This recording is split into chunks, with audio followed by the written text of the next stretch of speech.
Africa এমপক্সের সংক্রমণ বেড়ে যাওয়ায় বিশ্বজুড়ে নেওয়া হচ্ছে সতর্কতা। সরকারি হিসেবে DR কঙ্গোতে এক্সপক্সে মারা গেছে অন্তত 550 জন, আক্রান্ত 3000।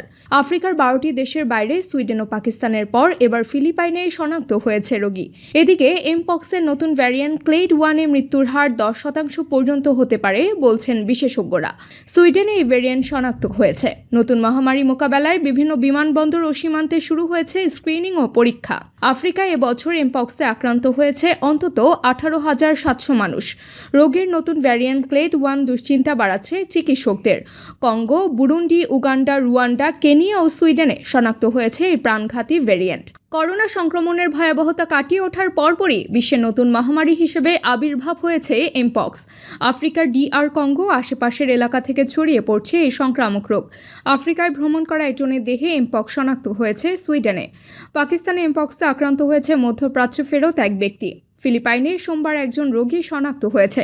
এদিকে পাকিস্তানে এমপক্স শনাক্তের পর হাসপাতালগুলোতে বাড়ানো হচ্ছে চিকিৎসার প্রস্তুতি।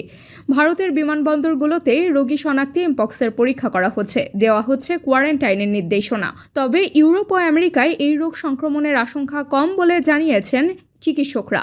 প্রাণীর সংস্পর্শ, অনিয়ন্ত্রিত শারীরিক সম্পর্ক এবং হাঁচি কাশির মাধ্যমে এমপক্স ছড়ায় বলছেন বিশেষজ্ঞরা। তবে মহামারী হিসেবে এমপক্স সংক্রমিত হলেও করোনার মতো ভয়াবহ রূপ নেওয়ার শঙ্কা নেই বলছেন তারা।